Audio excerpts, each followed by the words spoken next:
بسم الله الرحمن الرحيم الحمد لله والصلاة والسلام على رسول الله وعلى آله وأصحابه أجمعين أما بعد ناظرین کرام السلام علیکم ورحمۃ اللہ وبرکاتہ۔ شرح الادب المفرد کے عنوان سے اس پروگرام کے ہمراہ ہم آپ کی خدمت میں حاضر ہیں، اور اس سے قبل گزشتہ ملاقات کے موقع پر ہم پڑھ رہے تھے امام بخاری رحمہ اللہ کی یہ کتاب کہ جس کا نام ہے الادب المفرد۔ اس کتاب میں یہ باب نمبر 207 کہ جس کا عنوان قائم فرمایا ہے امام بخاری رحمہ اللہ نے، فرمایا کہ باب الصرف فی المال، یعنی دین اسلام کی ایک اہم ترین تعلیم یہ ہے کہ یہ مال و دولت اور یہ روپیہ پیسہ یہ انسان کے لیے اس کے خالق و مالک کی طرف سے چونکہ بہت ہی بڑی نعمت ہے اور بہت ہی عظیم احسان ہے، لہذا اس نعمت کو ضائع کرنے سے گریز کیا جائے۔ اور یہ کہ دینی تعلیم یہ ہے کہ زندگی کے ہر شعبے میں جس طرح ہمیں یہ حکم دیا گیا ہے اور یہ سبق سکھایا گیا ہے کہ اعتدال یعنی میانہ روی کا مظاہرہ کیا جائے، تو یہی صورتحال اور یہی تعلیم روپیہ پیسہ خرچ کرنے کے معاملے میں بھی ہمیں یہی حکم دیا گیا ہے کہ اس سلسلے میں بھی میانہ روی سے ہی ہمیشہ کام لیا جائے، نہ تو بخل اور کنجوسی ہو اور نہ ہی فضول خرچی کے معاملات ہوا کریں۔ اس سلسلے میں ناظرین کرام سب سے پہلے امام بخاری رحمہ اللہ نے یہاں ایک اہم ترین حدیث درج فرمائی ہے کہ جس کا نمبر ہے 442، اور جو کہ اس سے قبل گزشتہ نشست کے موقع پر ہم پڑھ چکے ہیں، لہذا اس کے بعد آج کی ملاقات میں ہم آغاز کر رہے ہیں اس اثر سے کہ جس کا نمبر ہے اس کتاب الادب المفرد میں 443۔ فرمایا کہ عن ابن عباس رضی اللہ عنہما فی قوله عز وجل وما انفقتم من شيء فهو يخلفه وهو خير الرازقين قال في غير اسراف ولا تقتير۔ ابن عباس رضی اللہ عنہما جو کہ رسول اللہ صلی اللہ علیہ وسلم کے بہت ہی جلیل القدر صحابہ کرام رضوان اللہ علیہم اجمعین میں سے ہیں، مزید یہ کہ ان کے والد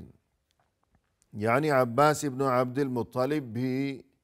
صحابی ہیں اور رسول اللہ صلی اللہ علیہ وسلم کے چچا محترم ہیں، اور ان کی خاص بات یہ ہے یعنی ابن عباس ان کی ایک خاص بات یہ کہ جو قرآنی علوم ہیں اور بالخصوص تفسیر قرآن کا جو مبارک ترین علم ہے، تو قرآن کریم کی تفسیر کے سلسلے میں انہیں خاص دسترس اور بہت زیادہ مہارت حاصل تھی، اور انہیں اس سلسلے میں حجت تصور کیا جاتا تھا، لہذا تفسیر قرآن کے معاملے میں ان کی جو بھی بات ہے یا جو بھی ان کا نظریہ اور ان کی رائے ہے، تو بطور خاص ان کی رائے کا بہت زیادہ احترام ہے اور اسے ہمیشہ بڑی اہمیت اور قدر کی نگاہ سے دیکھا جاتا رہا ہے۔ تو قرآن کریم کی ایک آیت ہے یہ جس میں اللہ سبحانہ وتعالی کی طرف سے اپنے بندوں کو مخاطب کرتے ہوئے یہ ارشاد ہوا کہ وَمَا أَنفَقْتُم مِّن شَيْءٍ فَهُوَ يُخْلِفُهُ وَهُوَ خَيْرُ الرَّازِقِينَ۔ قرآن کریم میں سورہ سبا کی یہ آیت نمبر 39 ہے۔ سورہ سبا جو کہ 22ویں سپارے میں ہے کہ اس سورت میں قوم سبا کا واقعہ ذکر کیا گیا ہے کہ یہ قوم جو کہ ملک یمن میں آباد تھی، اور اس قوم کے ساتھ ایک مشہور واقعہ پیش آیا تھا کہ جس کا تذکرہ قرآن کریم کی اس سورت میں کیا گیا ہے، لہذا اس مناسبت کی وجہ سے اس سورت کا نام سورہ سبا مشہور ہو گیا۔ تو یہ جو سورہ سبا ہے اس کی یہ آیت نمبر 39، اس میں یہ ارشاد ہوا کہ تم جو کچھ بھی خرچ کیا کرتے ہو اللہ تمہیں اس کا بدل عطا فرمائے گا، اور یہ کہ اللہ تو بہترین رزق عطا فرمانے والا ہے۔ یعنی انسان اللہ کا دیا ہوا یہ روپیہ پیسہ اور یہ مال و دولت اگر خرچ کرتا ہے کہ جہاں واقعی خرچ کرنے کی ضرورت ہے، کہ کسی چیز کی انسان کو ضرورت درپیش آ گئی ہو، یا روزمرہ کے جو معاملات ہیں اور جو بنیادی قسم کی ضروریات ہیں کسی بھی انسان کے لیے، کہ یہ کھانے پینے کی ضروریات، اور اگر بیمار پڑ گیا ہو تو یہ علاج کا انتظام، اور اسی طرح وہ لوگ کہ جن کا نفقہ شرعاً انسان کی ذمہ داری میں داخل ہے، کہ مثلا انسان کے اہل و عیال، اس کے بیوی بچے وغیرہ، ان کی ضروریات، ان کا قیام و طعام، تو یہ تمام معاملات ایسے ہیں جو کہ انسان کی ذمہ داری میں شامل ہیں۔ لہذا انسان کو چاہیے کہ وہ خوش دلی کے ساتھ ان کاموں میں روپیہ پیسہ خرچ کیا کرے، اور یہ کہ تنگ دل ہونے کی ضرورت نہیں ہے، اور نہ ہی اس اندیشے کا شکار ہونے کی ضرورت ہے کہ یہ روپیہ پیسہ میں خرچ کروں گا تو پھر اس کے بعد میرا کیا بنے گا، اور یہ کہ شاید میں محتاج ہو جاؤں، فقر و فاقے میں مبتلا ہو کر رہ جاؤں۔ یوں شیطان انسان کو ڈراتا ہے تاکہ انسان کا ایمان کمزور پڑنے لگے، اور یہ کہ اللہ پر جو ایمان اور جو توکل اور بھروسے کا معاملہ ہے تو اس میں نقص اور کمی واقع ہو جائے، تو شیطان کی یہ خواہش رہتی ہے۔ لیکن انسان کو چاہیے کہ جہاں خرچ کرنا ضروری ہے تو وہاں خرچ کرے، لیکن یہ کہ فضول خرچی نہ کیا کرے، کہ جس قدر ضروری ہے خرچ کرنا، کہ مناسب طریقے سے وہ ضرورت مکمل ہو جائے گی،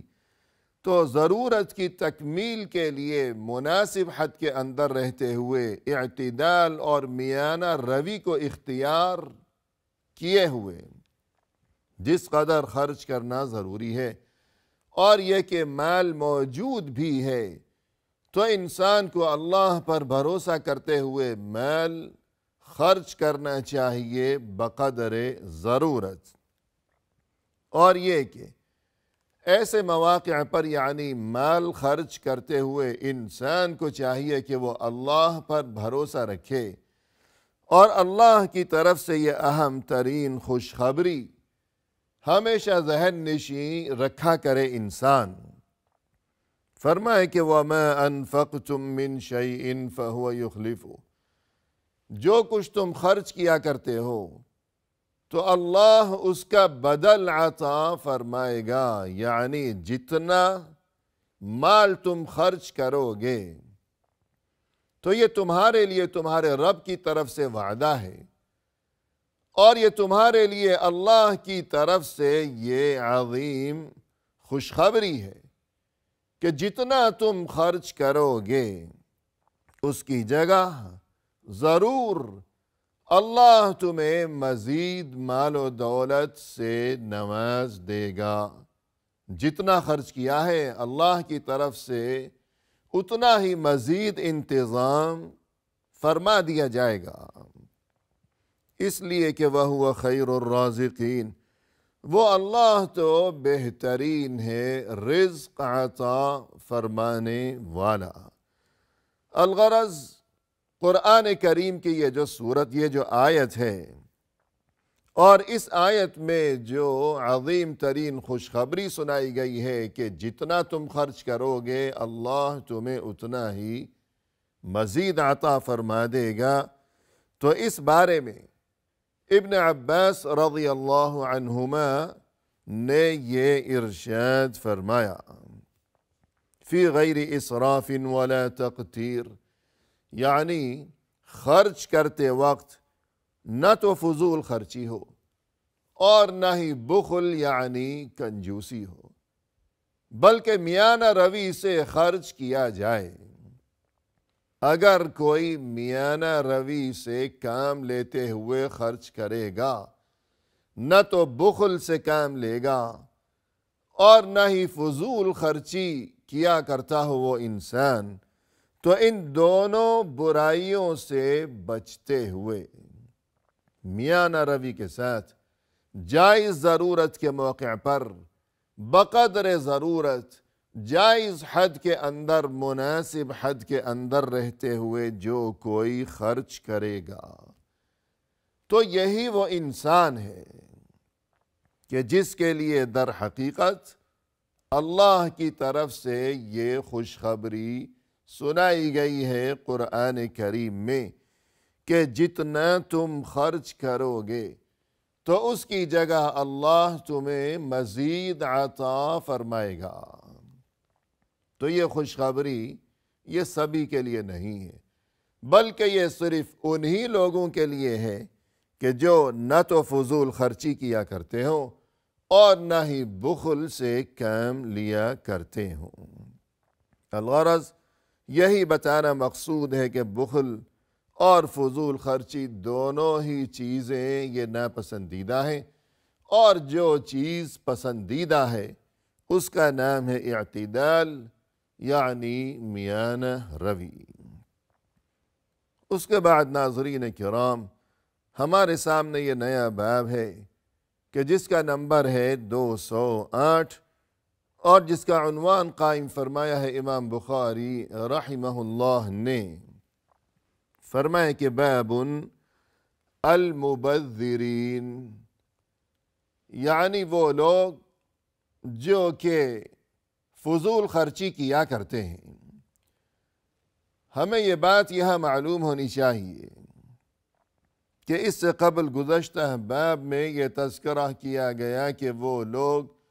جو کہ اسراف یعنی فضول خرچی کیا کرتے ہیں، اور یہاں المبذرین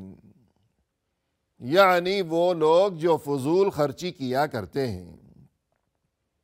یعنی بظاہر تو ایک ہی معنی ہو گئے، لیکن یہاں در حقیقت بقول اہل علم یہ جو اسراف کا لفظ ہے اور یہ جو دوسرا لفظ ہے تبذیر، بظاہر اگرچہ ان دونوں کے معنی ایک ہی ہیں یعنی فضول خرچی، لیکن حقیقت یہ ہے کہ ان دونوں میں کچھ فرق ہے، اور وہ فرق یہ ہے کہ جہاں تک اسراف کا معاملہ ہے تو پہلی بات یہ کہ اسراف کے لفظی معنی ہے حد سے تجاوز کر جانا۔ اب یہ حد سے تجاوز کر جانا یہ مال خرچ کرنے کے معاملے میں ہو تب بھی اسراف کہلائے گا، یا کسی بھی معاملے میں ہو۔ مثلا اگر کوئی بہت زیادہ بولتا ہو تو اسے بھی یہ کہا جائے گا کہ یہ اسراف سے کام لے رہا ہے بولنے میں، کہ ضرورت سے زیادہ بولتا ہے، یہ باتیں کرتا ہے۔ یا اسی طرح مثلا قرآن کریم میں ارشاد ربانی ہوا، فرمائے کہ وَكُلُوا وَاشْرَبُوا وَلَا تُسْرِفُوا، تم کھاؤ اور تم پیو لیکن اسراف سے کام نہ لو، حد سے تجاوز نہ کرو۔ تو کھانے پینے کے معاملے میں بھی اگر کوئی حد سے تجاوز کر رہا ہو تو اس کے لیے بھی اسراف کا لفظ ہی استعمال ہوا۔ الغرض اسراف مال کے ساتھ خاص نہیں ہے۔ کوئی بھی کام یا کوئی بھی چیز اگر ضرورت سے زیادہ ہوگی تو اس کے لیے اسراف کا لفظ استعمال ہوگا، یعنی حد سے تجاوز کر جانا، وہ کسی بھی معاملے میں ہو۔ جبکہ تبذیر کا لفظ مخصوص ہے مال کے ساتھ، یعنی مال خرچ کرنے کے معاملے میں اگر انسان حد سے تجاوز کرے گا، فضول خرچی کرے گا، تو اس کے لیے تبذیر کا لفظ استعمال کیا جائے گا۔ اور دوسرا فرق یہ ہے اسراف اور تبذیر میں۔ اسراف کے معنی یہ ہے کہ فضول خرچی کرنا، بلا ضرورت مال خرچ کرنا،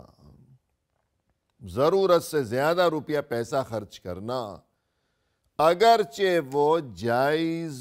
راستے میں ہی ہو، کہ جائز راستہ ہے، وہ کام شرعاً جائز ہے، لیکن ضرورت سے زیادہ اگر کوئی انسان اس جائز کام میں خرچ کر رہا ہے تو اسراف کہلائے گا، ناپسندیدہ قرار پائے گا، اگرچہ وہ جائز کام میں ہی خرچ کر رہا ہو، لیکن جب حد سے بڑھ گیا تو اب یہ اسراف کر رہا ہے، یہ غلط کر رہا ہے۔ جبکہ تبذیر کے معنی یہ ہے کہ ناجائز کام میں مال خرچ کرنا، کہ وہ کام جو کہ سرے سے جائز ہی نہیں ہے، اس کام میں اگر انسان 1 روپیہ بھی خرچ کرے گا یا اس سے بھی کم 1 پیسہ بھی خرچ کرے گا تو اسے تبذیر کہا جائے گا۔ الغرض اسراف اور تبذیر کے بظاہر ایک ہی معنی ہے کہ فضول خرچی، لیکن چونکہ یہ ایک فرق دونوں میں موجود ہے، لہذا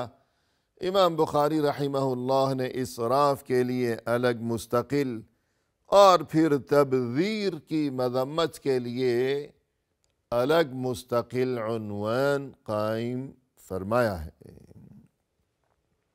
اسی کے ساتھ ناظرین کرام ہمیں دیجیے اجازت،